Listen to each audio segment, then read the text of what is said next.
This episode is brought to you by Coldstream Clear. Coldstream is a Canadian-made, Canadian-owned company, and I'm telling you right now, everything they make is amazing. Here's a point to just how good their product is. Their peach iced tea vodka drink, well, myself, I'm not a peach flavor of anything fan, but I'll tell you this. I had a sip of one of these a few weeks ago. Next thing I knew, I was on my third. That's how good they are. Made with real brewed tea, vodka, and delicious peach flavor, this drink will be a hit at any setting, whether it's a backyard party or crushing a couple after a big win on the ball field. Once you try this flavor, you'll be sure to go back for more.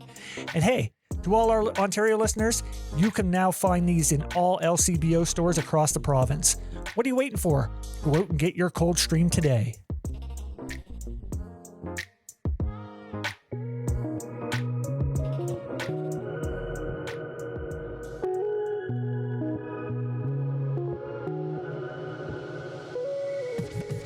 What is up? Hope everyone had a fantastic week. Welcome to episode 178 of Outside the Chute. I'm your host, Randy Frame. I say it every week, but what an episode we have for you again. Hopey and I had the pleasure of sitting down, chatting with four-time ISC World Champ.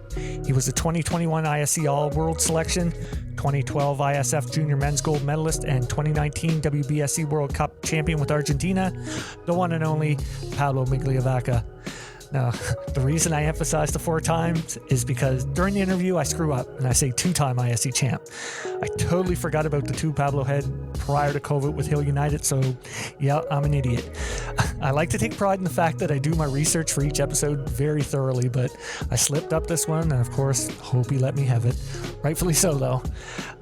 We talked to Pablo about, getting a start in the game, that 2012 ISF Juniors, and him in Argentina winning on home soil, the epic WBSC World Cup win in 2019, his 4 ISC World titles, and much, much more. Pablo was an absolute beauty to chat with. Hoping and I are excited to see what's in store down the road for him and wish him nothing but success. While you're here, make sure to drop a comment on the show and give us some sort of rating. I don't care, just something. You can follow Pablo on Instagram at PabloMiglia77. We're at Outside the Chute on all social media platforms, Facebook, Instagram, Twitter, YouTube, TikTok. Let's get to the episode. This is Outside the Chute, and anything goes. I got the world in my palm, lights, camera, action, it's on. I can't describe what I'm feeling, ain't never felt this freedom. I got the world in my palm, lights, camera, action, it's on. Ain't never felt this freedom. Could you say that anything goes, anything goes, anything goes, anything goes, anything goes, anything goes. You want it only real deal hip hop.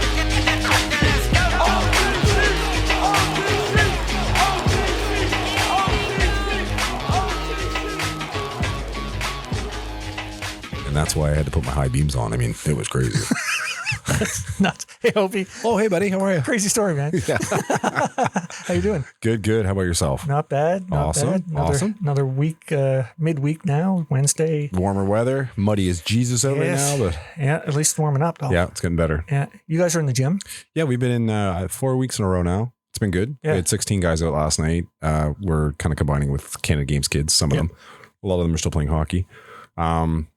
Yeah, it's been going good. We've been friggin' I was saying to Boom and Rowan last night, like, I would like to actually log to see how many swings we're taking, because it's an enormous amount of swings. That's good. It's all teamwork, obviously. Yeah. But trying to just helps. Man, yeah, for sure. It also helps having Jeff Frazier kind of running that hitting side of it. But no, it's been going really well. Scoff's a fucking animal.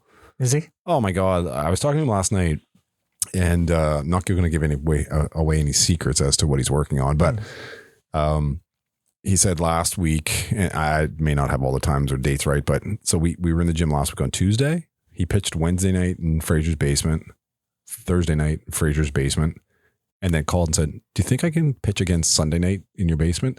He was like, "Absolutely." Scope said last night, I think he threw 160 rise balls. And that was after a 60 pitch warm up. Like it was nuts. Yeah, just working on stuff. My body just got sore thinking about that. That on top of, he said, and then I had 2 workouts this week too. I was like, holy shit, man. What a beast. Yeah, but he said, age isn't friendly to people, obviously. No. And it catches up to you. And he's a prime example of why you need to work at it. Yep. You need to work at your craft. And I can remember when I played senior ball, as I was getting older, I was always a gym rat anyway, but as I was getting older, I found I had to keep working out, because if I didn't, I was super goddamn sore versus if you didn't work out. Yeah. Yeah. I know, man. I wish I had that drive. I just don't. But you know what? It's easy once you get into it. Because once you're into it, it's like an addiction. Like I have to go to the gym. I go to the gym 5 days a week. Yeah. But if I miss a day, I'm like, oh my fuck. See, here's my mindset. I always get like, I'll play, I'll go out, play my game. Great. Awesome.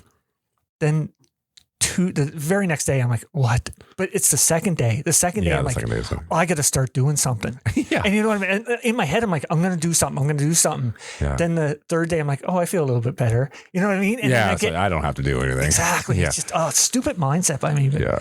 I don't know if I want, I said I want to pitch at the Legends ISC's 50 over, but absolutely, if I want to do that, you got to do something. I got to do something. Yeah. Well, you said last year you were doing some push-ups and shit. Yeah, well, no, I have everything in here. Yeah, like, you know what I mean? Like that thing with the clothes on it? Oh, the clothes hanger. I use the treadmill. I do use the treadmill now. To hang your clothes on, I see. There's nothing on that. Well, our freaking audience can't see that. There definitely was. Yeah, no question. No, I've been using a little bit here in the last 2 months. Yeah. More than I did. Yeah. Let's say that. It's important. One thing I take away from working out and off-season stuff is I remember Jason Sanford, for people that know who Sandy is or don't know who Sandy is. Sandy always told us that regardless of the day or what day of the week it was or whatever it was, he took 50 swings off a tee into a net by himself every single day to try to get better. That's amazing. Yeah. And the guy's longevity in his career was amazing. So he's an all world. Yeah, 100%. Yeah. Anyway, yeah. What else? Let's just touch on our 3 favorite people, Ken's, Caleb, and Ty. Okay, yeah. So Ken's, she's had a bit of a rough go. I was talking to Fraser yesterday again. He had said that they're trying to figure something out. They think it's COVID related, but she was having some central nervous system issues. So they're trying to figure out her medication right now. Right. He did say that in the last 48 hours, she's only been awake for like 4. Oh, so wow. Yeah, they're really trying to figure some shit out. But he said, I mean, he wasn't able to attend practice. Neither was Brody, just because they don't want to be around people to bring home, because her immune system is pretty compromised. The flu is going around. And the flu is going around. Like I had that son of a bitch. But anyway, fingers crossed that she's going to get better. Yeah. It's just such a roller coaster for that family. It is. It's crazy. Terrible. And I was talking to Stacy Eisner today, who's Caleb's mom, and she sent me a text to let me know what was going on. Just said pretty much the same. He's plugging away with exercise and going for red light laser therapy. His hand stiffens up pretty quick. He's working hard to get it moving better and stronger. Still little feeling in it, and he's feeling discouraged by times, of course. But as she said, hopefully this slow and steady will win the race. So yeah, fingers crossed. Definitely. Yeah. So praying for Caleb and Ken's, of course, and then Ty.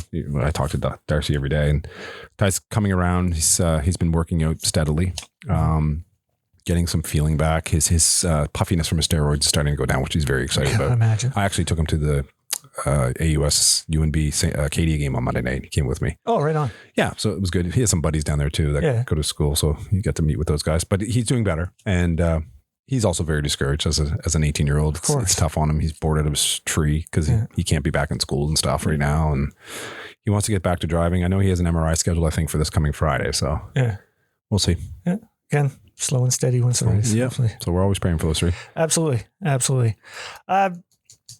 We got a pretty big guest on today. Yeah, amazing. Pablo Migliavacca. I'm glad you could say that. Yeah. I've been practicing, man. Migliavacca? Migliavacca. Pablo. Yeah. Big, he's done quite a bit in the game with Argentina. Yep. Of course, 2012 ISF Junior Champs, and they had quite a run that year. Of course, they went to the ISCs as well that year and won the U21s. Then we all know about 2019 and Argentina winning WBSC World Gold. And actually, one thing I want to ask him is, and it's probably true, that 2012 team was pretty much the foundation that was laid for that whole program to rise to what they did in 2019, and of course still going today. But, For sure. Definitely want to touch on that. But and then of course winning ISCs with Hill, and then the Gremlins, and yeah, he does a lot. Based on social media, this guy travels a lot and and likes to see the world. So that's awesome. You know, I mean, I'm guessing it was down around South America there over the last month or two that he's been traveling. So we'll get all the insights in that. Yeah, we'll get the skinny on what he's doing. Yeah. So this should be a good one, and let's get to Pablo. Okay, sounds good.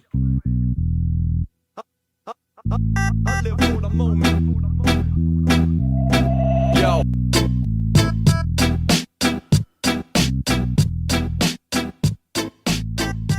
All right, here we go. We are happy to have on with us today two-time ISC World Champion.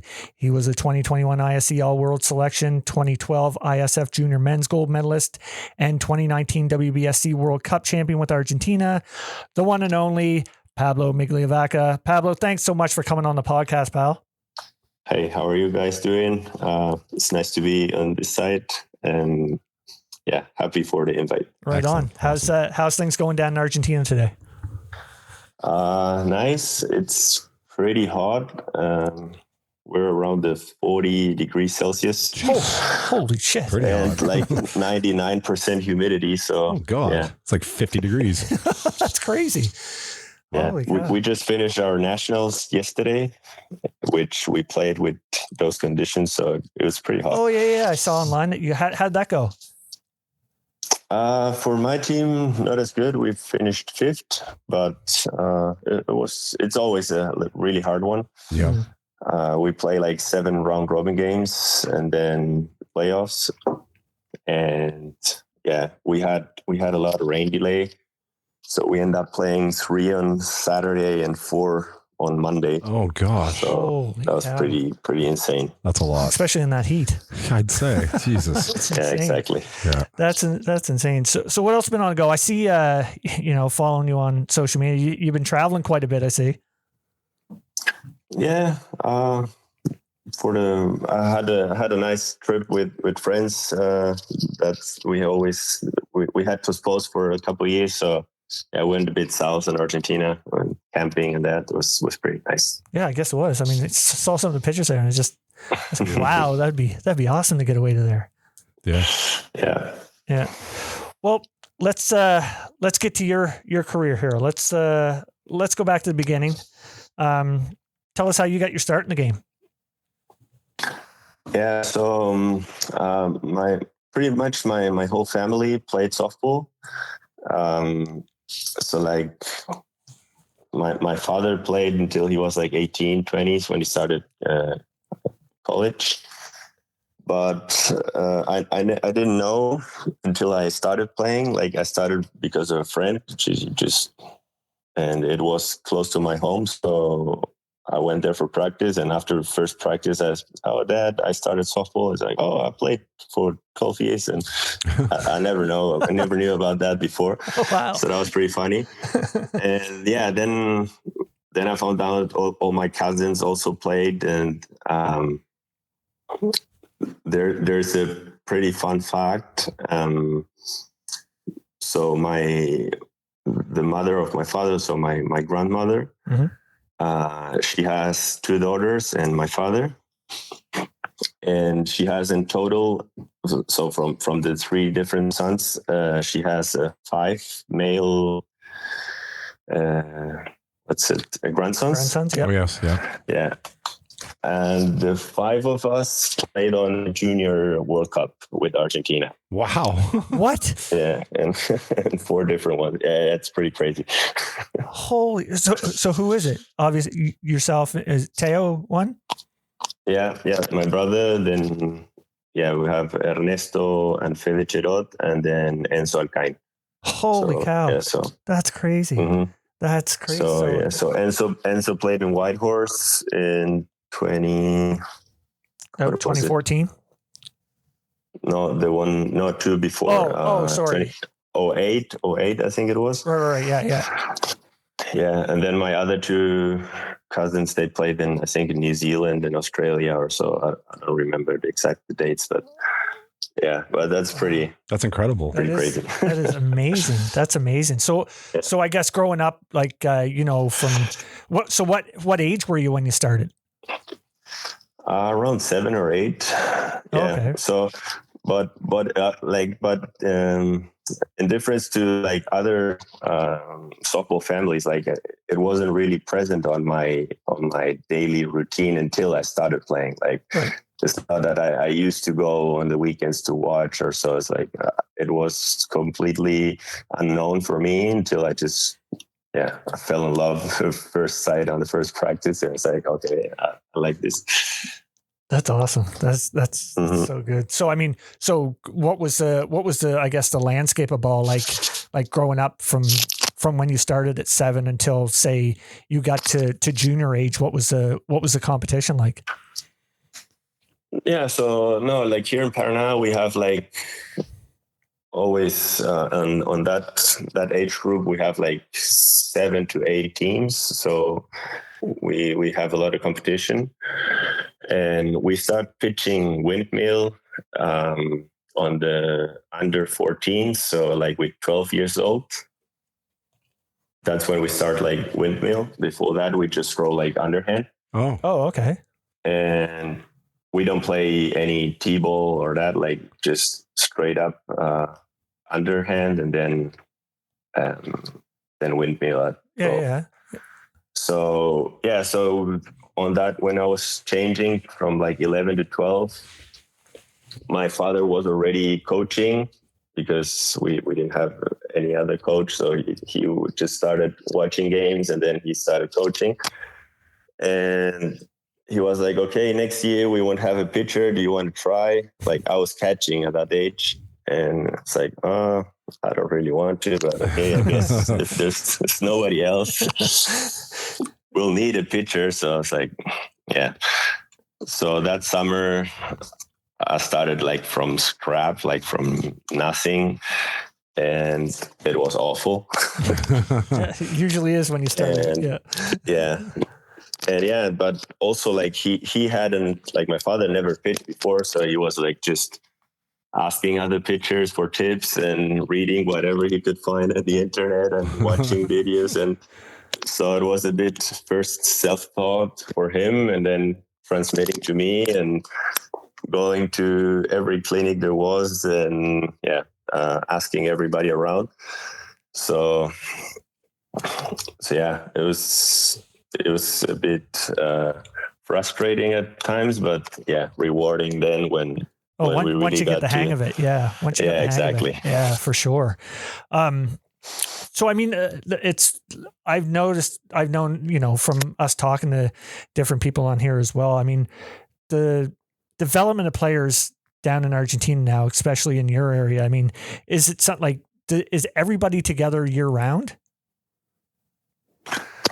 In what terms do you mean? So, like national team wise. So I guess. Oh yeah. Yeah. Mm-hmm. Like you guys are always together, are you not? For like during, I guess it would be our winter months up here. Mm-hmm. Yeah. So yeah, we have since our first like big successful junior program, which was the one leading to the 2012 Junior World Cup. Mm-hmm. For that process, they did like a really huge scouting in all the country. They saw like 300 players. They selected, I don't know, I think first selection was like 80 or something. And they cut in a couple divisions, and then as moving forward, we had like a camp of 40. And yeah, so the phenomenon is that we have like a big league here in Paraná where we have like 6 teams, like grade A teams. Mm-hmm. And so the biggest competition is here. And like since that process and to today, like the better players from all over the country at some point of their career, they come to live in Paraná and they join one of the teams here in Paraná for like the league. Mm-hmm. And So now, like currently, I don't know, like our national team pool is around 24 players or so, and we all live in Paraná.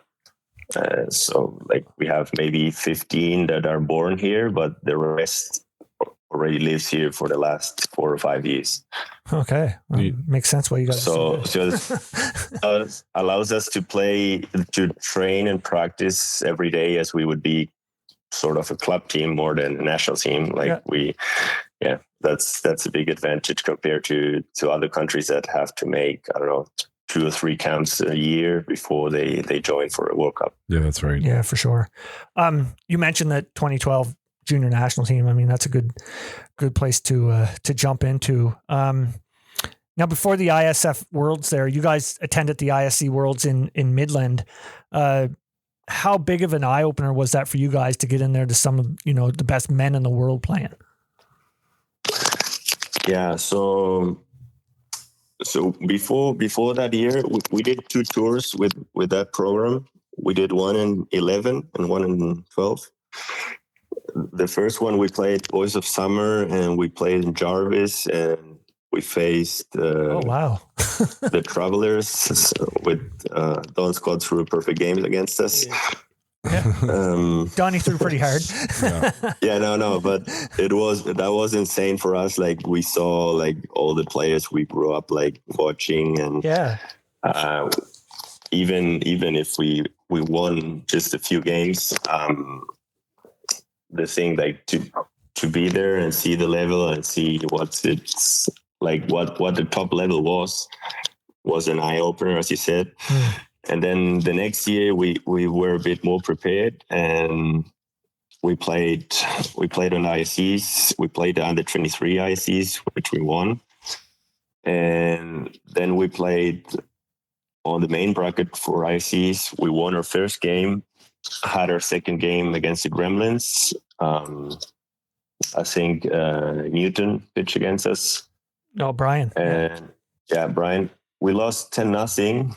But we had like 2 scoreless innings against, so it's like take that as a win. Absolutely. No, yeah, for sure. Definitely. Like, I remember some at bats. I don't know, I remember I struck out Travis Wilson, for example. He was already on his. I think it was his last season. Still a Hall of Famer. No, I know, and then but. That was those things that's okay. If I do everything right, like I'm there, like I'm not super far away. Like it's not like a crazy huge gap. It's like if I do everything as I should, like so that was pretty big for us, because it was it showed us we had the potential. And also, like when we competed to our closer group age, we did really good. Yeah, you guys went 7-0 in that U23 ISC tournament. You guys went perfect. Yeah. And I think we faced Caleb Kishik on the final. Yep.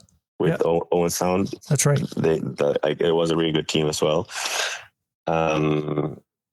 So that tour for us was incredible in that terms, because we had some good sparks against the best teams in the world, and that was like priceless. Yeah, obviously. How much did that benefit you guys going into the Worlds? Like it had to be monumental for you guys. Yeah, we probably didn't know much about it like during, but like looking back, it was one of the keys, I think, for our success. Those tours, we also had like a big matchups against Australia. They came down for a tour here to Paraná, and we also faced them like 6 games. And we won 4 and lost 2 or something like that. We were pretty even on the level, but I was also like a good. I don't know, like we could see what where we were in terms of playing. So Australia until then was I think they won the last 3 juniors. So they were like the team to beat. Having Adam helped. Having full card. She's the one. Cheese, yeah, that's right. Yeah. So that the ISF Juniors that you guys hosted, I mean, that must have been just amazing to, you know, not only have it in your home country, but to win it on home soil must have been pretty cool. Yes, no, it was like rounding up. It was perfect and amazing. Like everything worked as we dreamt of, and the crowd was incredible. Like I never played with so much crowd ever again. I don't know. There was like 5,000 to 7,000 people in the field because it had such a big impact. Like a lot of people that wasn't from softball, they went to watch just because it was like a big international event for the first time in so many years in our city. So it was crazy. It's just crazy. And we were pretty isolated from the tournament. So we were like just entering to the games and leaving. So we didn't lift much from the whole tournament, if you say in a word, like just besides playing. But yeah, it was a pretty big event. How big was the celebration after you won? Yeah, no, like nothing crazy. Just we're tired as well. Yeah, I guess that's usually the answer to everything. Yeah, after, it happens a lot of times. Yeah, I know. Yeah. But no, but it was really rewarding because we did like a full 3-year process, like really long term, and we trained a lot, like so much technical or physical as well. So it was like, okay, we did everything we had to, and it paid off, and that was like the biggest reward, I think, is that we trusted the process and that it worked.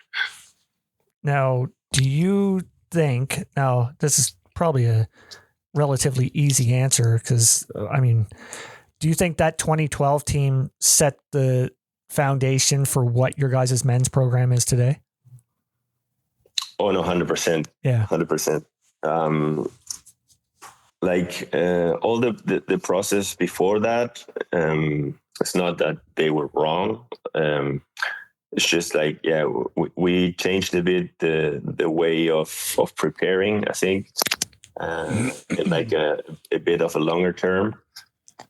And also that team, like the core of that team is also the core now, or has been the core for the last years, joining or mixing in with a bunch of super great players, like older experienced players. So like the biggest example is that team we had in Prague in 19, which half of it was players we were playing pretty much they last World Cup, and we had like the other core was all the players that won in 12 and 14. So so for sure that like that was a big part to lead to where we are now. Yeah. No, you weren't a part of the 2014 team, were you?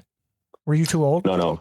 No, I was too old. Yeah, that's I was on the edge, like for the first one. So. Oh, okay, right on.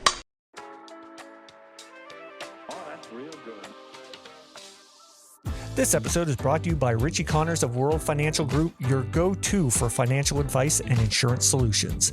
At World Financial Group, agents help families and individuals achieve financial security through personalized solutions in insurance, investments, retirement planning, and debt management. Guided by their mission of no family left behind, they offer complimentary consultations to sit down and discuss your personal situation and create a plan tailored to your needs. For your free consultation, reach out to Richie today at 902-870-4504. Also, be sure to like and share Richie's Facebook page at Richie Connors Insurance Agent. Again, Richie's number is 902-870-4504. It's funny, like you talk about how that Argentina team, like the Hopey, I mean, the core, like there's so many players from that junior team.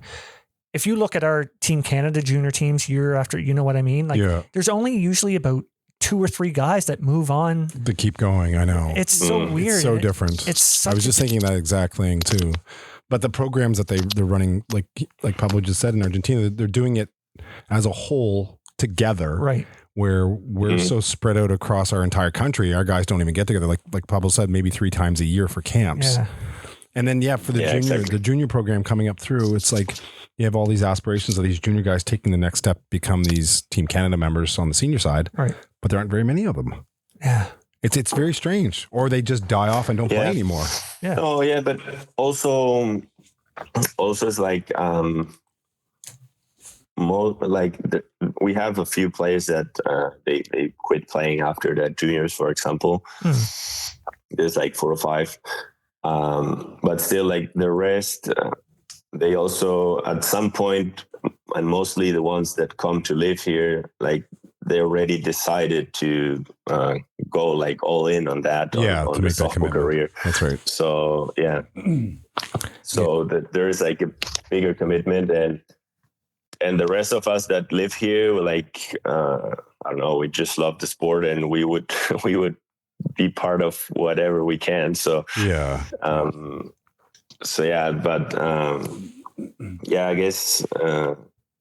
guess, looking,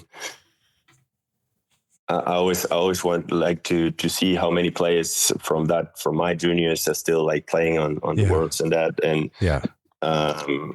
we probably the team that has the most of them. Oh, definitely, 100%. Pablo, are you from Parana, or did you move there? Yes. No, I'm from there. You are from there, okay. Mm-hmm. So after you were done junior, and I guess 2014, you mentioned to me today that you moved on and you played with the Ashwekan there in the ISCs in 2014. How did that all come about? Sorry, quick note before, like, besides the big team, the core, and I forgot to mention, like, for now, like the three World Cups we won, like the 2 juniors and the senior one, we had Memo pitching, so that helped us a lot as well. Yeah, like the rest definitely. The core did a lot. Like it's still, I think it's still big part. Roman had the really big juniors in 14, Roman Godoy. Yeah. Memo was something different, and he's also a big reason. I would say so. We won those World Cups. Yeah. So again, back to how did you end up with Ashwekan?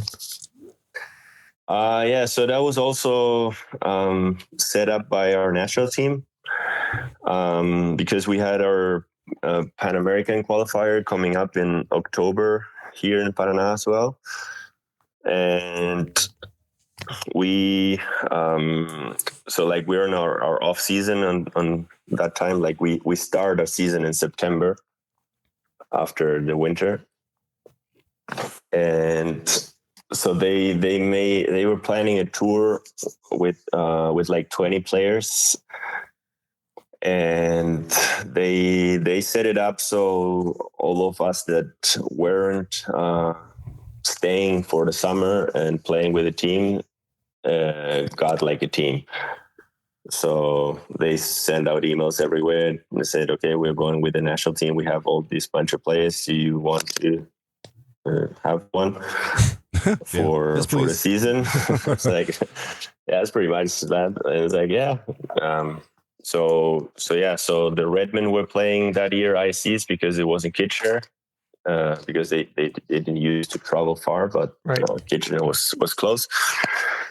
And they had Caleb Kishik, and they were looking for another pitcher, so I joined them and played the season. Holy cow! You and Kish are like tied at the hip. You guys have played against and with each other quite a bit, haven't you? Yeah. Wow. Yeah, we're good friends. Did anybody else join you from Argentina on that team, or was it just you?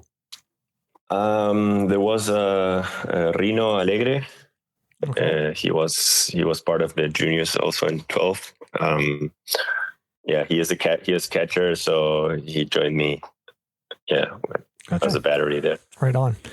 So between 14. And Nico Carrillo, he was with the Chiefs that summer. Oh yes, okay. Oh yeah. They picked him up also just because they could, because we are there. I don't know if they knew what kind of a player he was or not. And he ended up hitting like 400 or 500 the whole summer. That's not bad. they found out pretty quick. But that was also a fun story. Is like we finished our tour with the national team. Like the only thing I knew about the Redmen is that they had red uniforms and they were from Oswego in a reserve in Canada, but that was it. Right. So we finished our tour and Larry Lynch picks us up and drives us to the Reds, to a house where we were staying. And when we got in the house, Adam Folkert, Nick Shales, and James Tadhunter were living there. So we were like rooming with them. And I was like, what the fuck are we doing?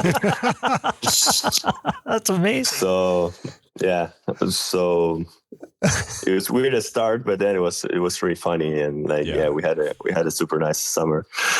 But yeah, like I always when I tell it here in Argentina, is like at that time as compared to soccer or football, as we call it, you would, I don't know, join a team in Spain and they put you in a house and you're living with Messi, Iniesta, and it's like, so it was pretty crazy and pretty big for us. And having Adam there to train with you every day and just talk about softball or whatever. It was something different. That's awesome. Hilarious.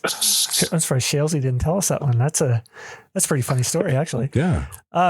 So yeah, I guess between 2014 and leading up to the World Cup there in 2019, how long were you with Oswego? So only that season, only that first summer, because we had a weekend off and the Chiefs invited me just because they were short on players. Yeah. So I was like amazed. It's like just wearing the uniform. It's like, okay, nice, unexpected. And so I was happy to pitch a couple innings just to say. And so long story short, because I'm too slow to tell stuff. That's okay. Take your time.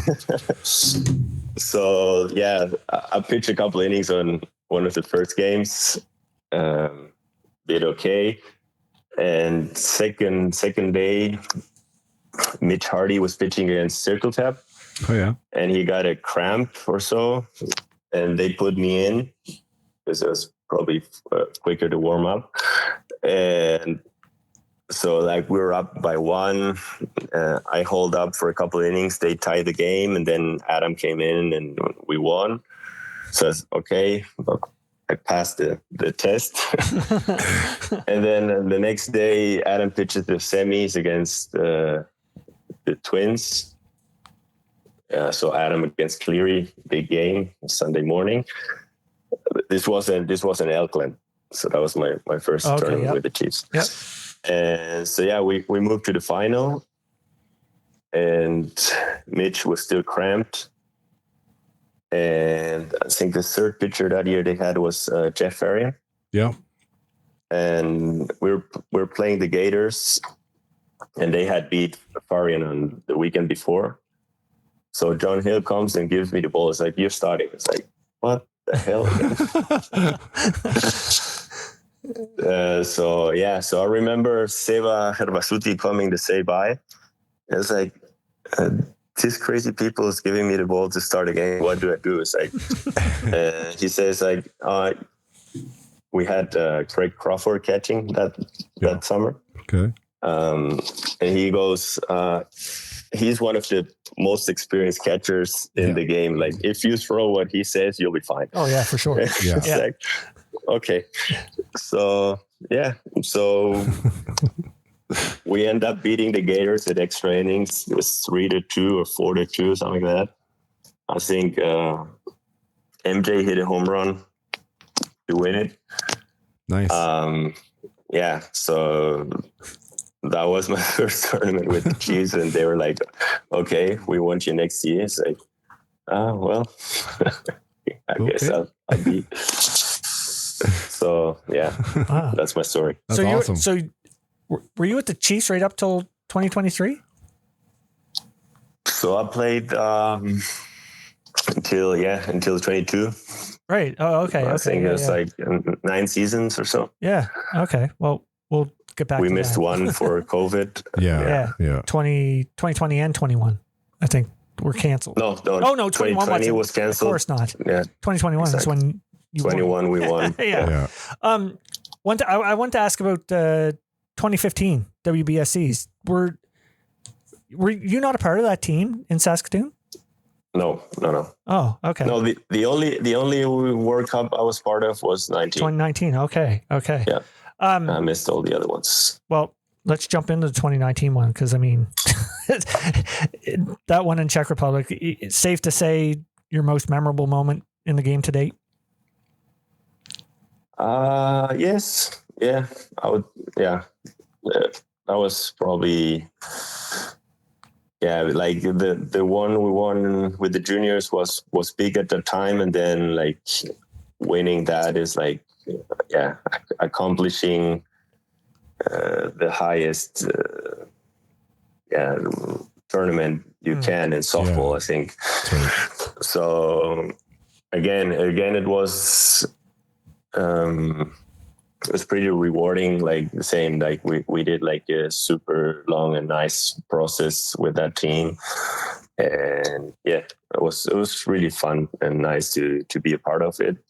Yeah, I'm really happy about it. Now, did you guys feel going into that tournament that you guys had the team to win, or was it something as the week went on that your guys' confidence? It's funny. Like I was super confident, even without having like a big role on the team, but I knew we had everything. So being honest, most of the team wasn't super sure. They knew we could, but like,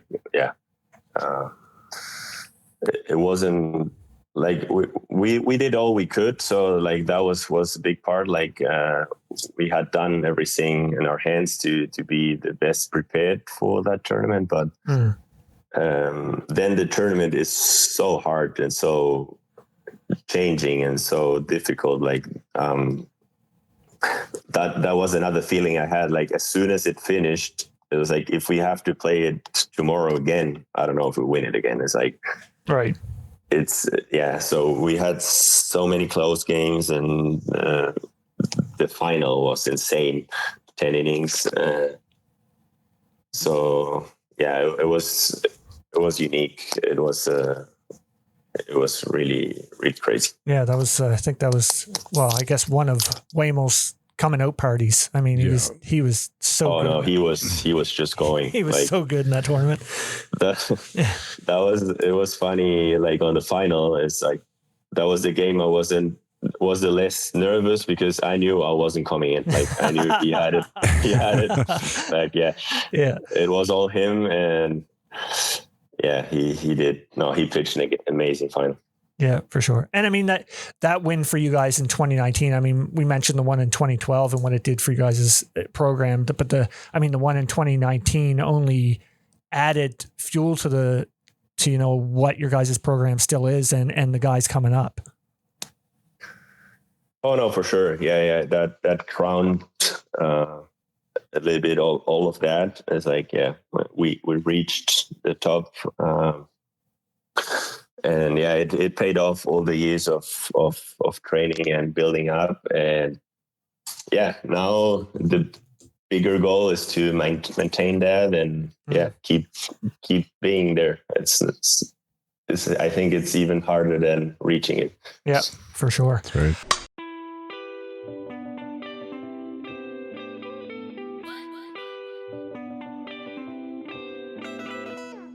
When it comes to real estate, nobody does it better than Tim I, the real estate guy. Whether you're looking for that first buy or want to build that dream home, Tim Eisner at Royal LePage Atlantic is the one to call. With over 45 years in the home industry, Tim offers a unique advantage with its extensive industry experience, ensuring his clients get the most value for their investments. With a proven track record of repeat clients and steady stream of referrals, Tim's reputation as a trusted professional speaks volumes. If you're looking to buy or sell today, contact Tim at 902-499-5717 or visit him on Facebook at Tim Eisner Royal LePage Atlantic. Once more, that's 902-499-5717. Before you know it, you'll be saying, Tim Eisner strikes again.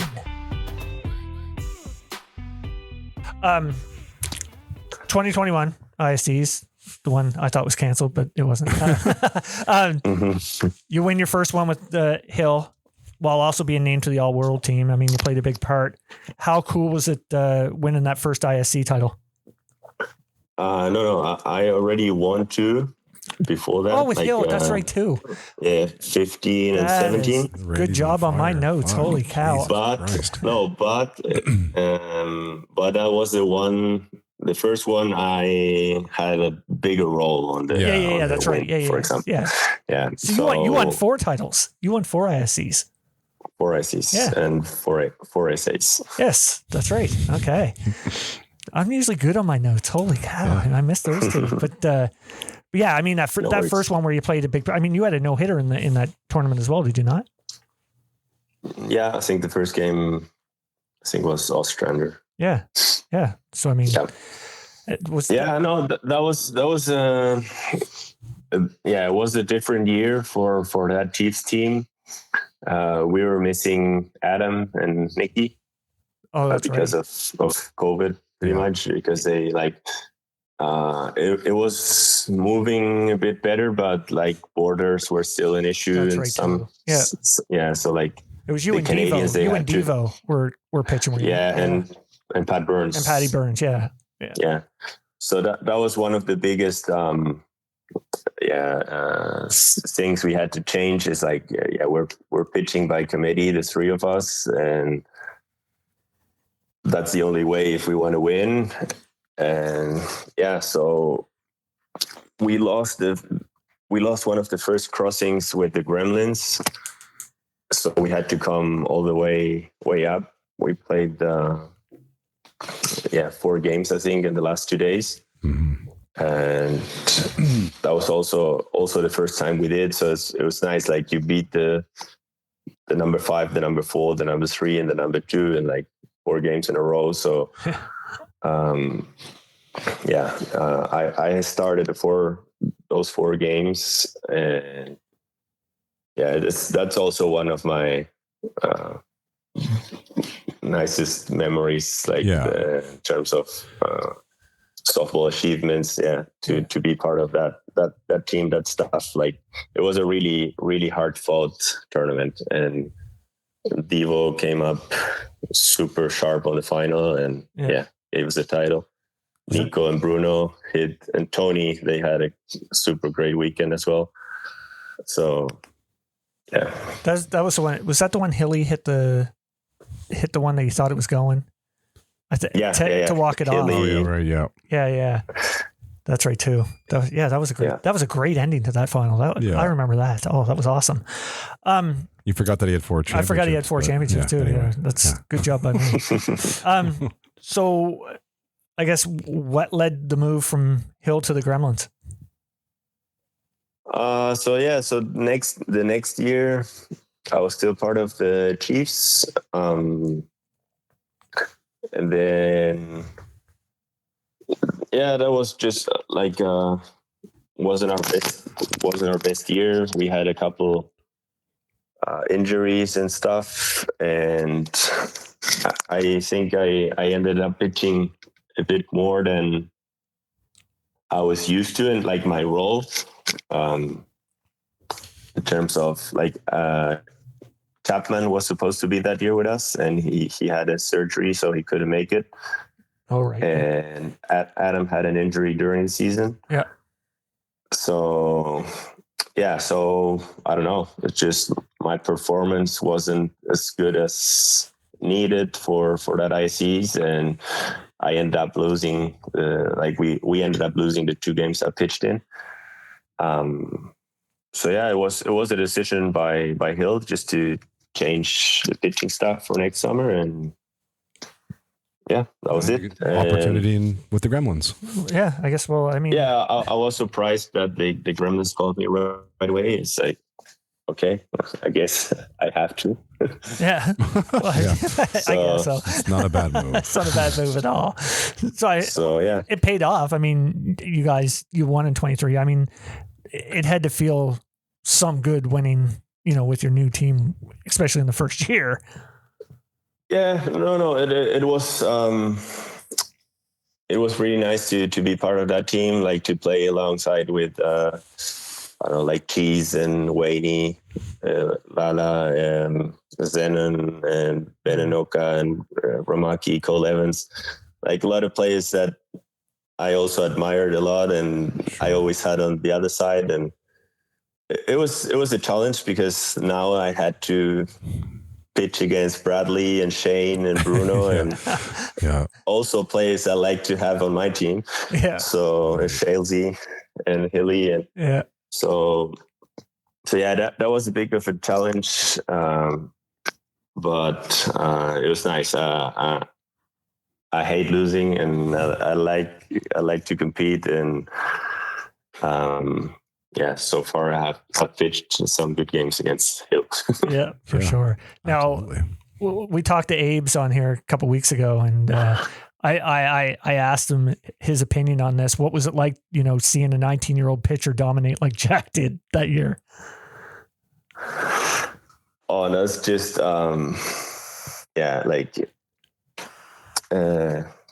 he had an unreal season, and I don't know.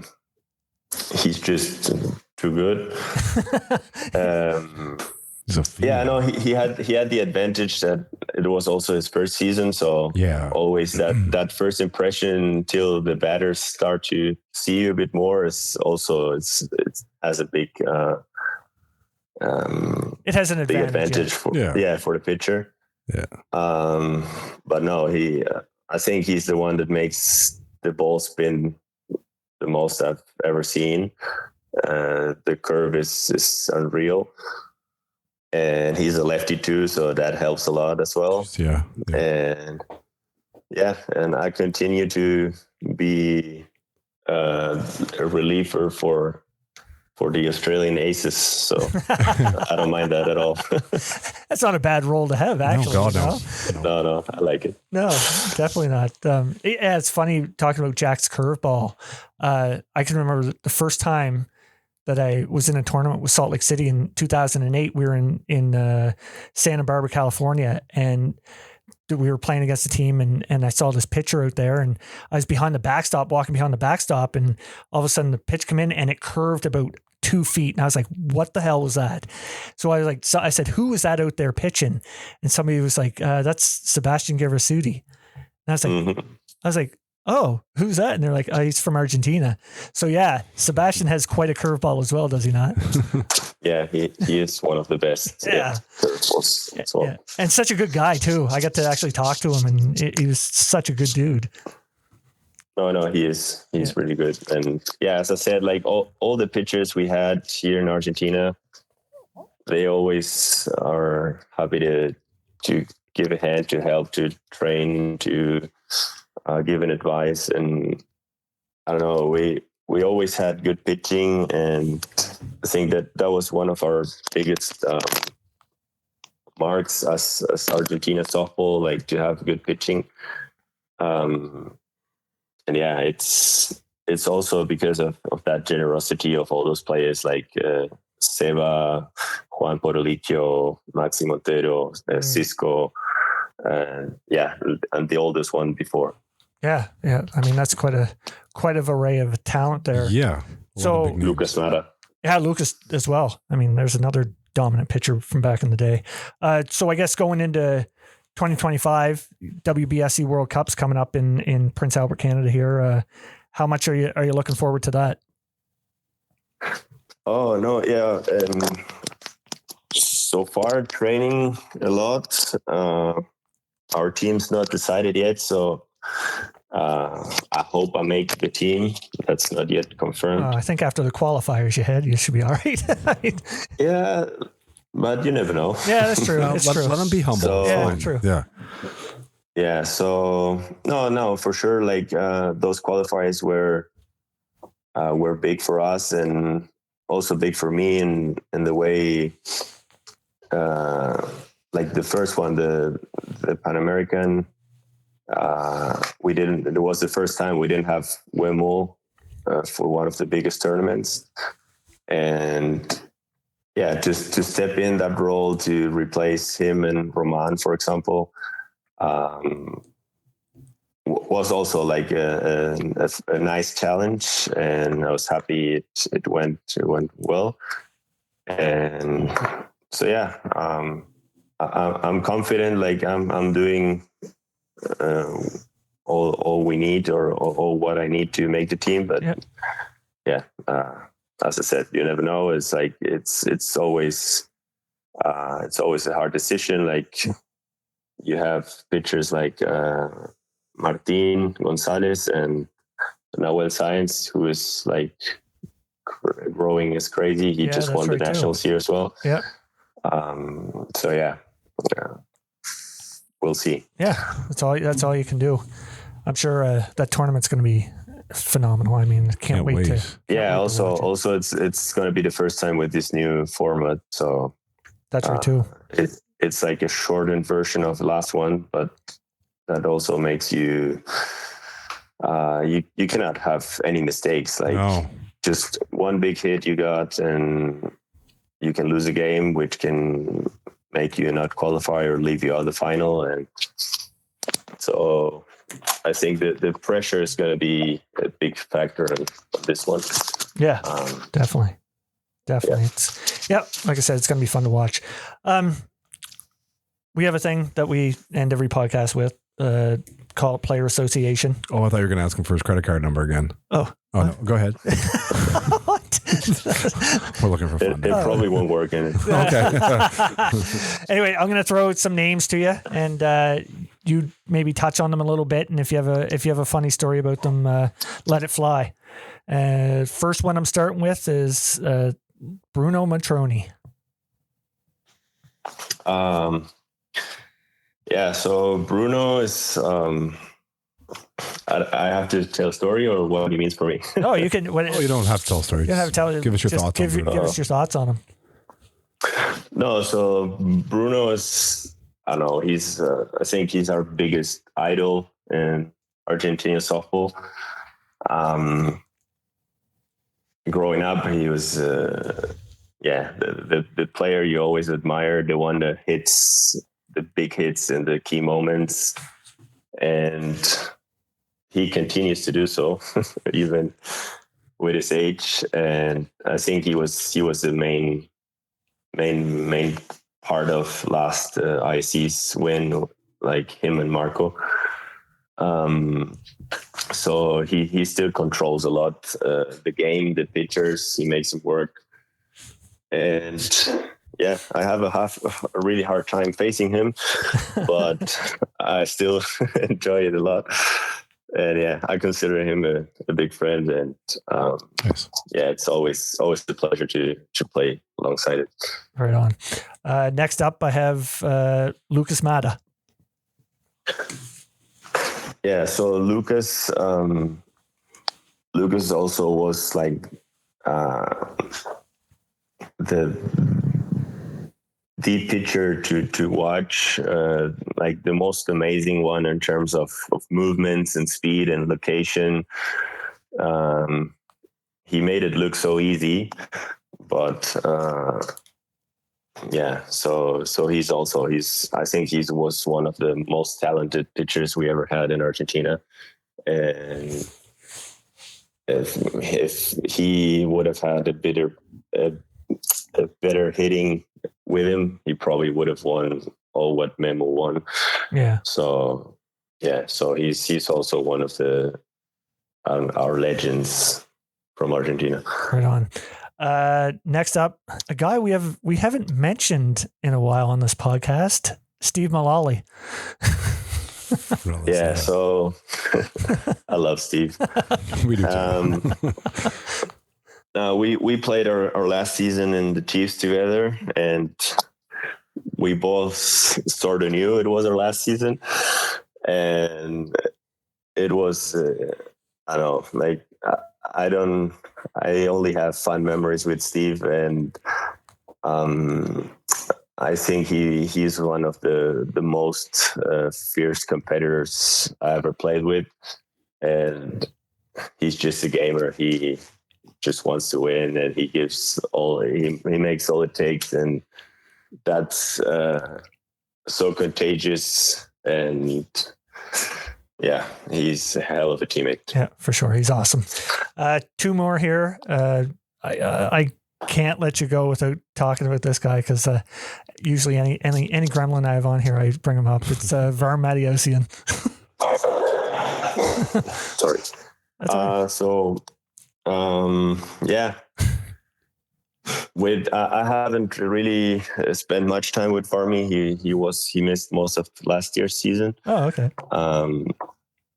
But yeah, he's always chirping and coming up with jokes. So yeah, he's super funny, and he's also he's one of the characters you need to have, and he gives a lot to the Gremlins team.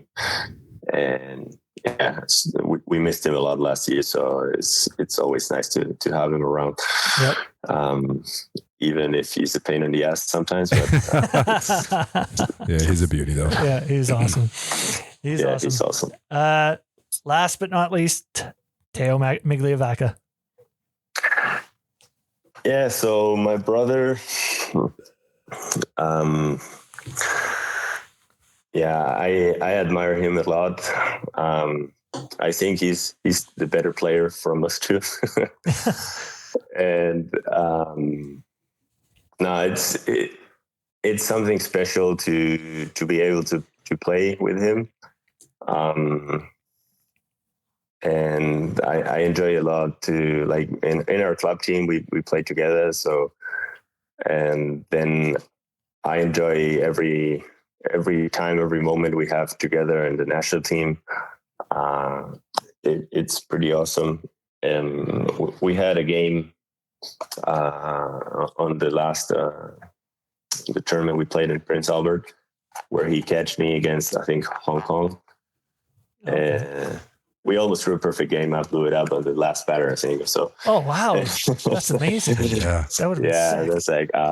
But also it also always gives me some like special ingredient there to play with him and to make what we both love so much together. It's priceless. And the rest of the tournaments I always face him, which I don't really like because he knows me way too much. Yeah.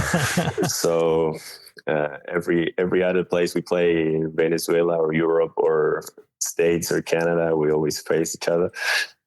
But no, I think he's a great player. He's a great hitter, and yeah, he loves as much the game as I do. And yeah, it's always, I always love to see him play. And if he plays with me, that's even better.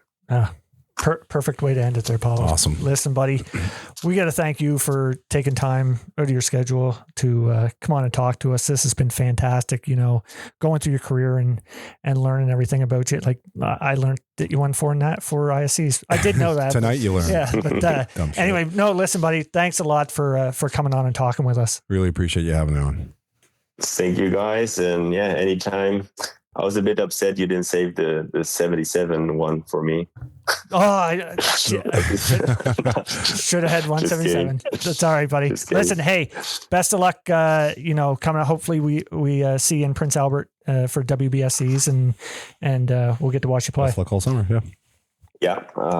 Hopefully, I make it, and we catch up there if so. And okay, so thanks again for the invite, and it's an amazing job you guys do spreading out our sport and all those memories. So it's really a good job, and thank you for that. Thank you. All right. Greatly Thanks, Pablo. appreciate it. Take care, pal. Take care. Enjoy the heat. Yeah, I know. I'm sweating. Bye-bye. All right. See you, pal. Take care. Bye-bye. Bye. Right on. Yeah. Great episode.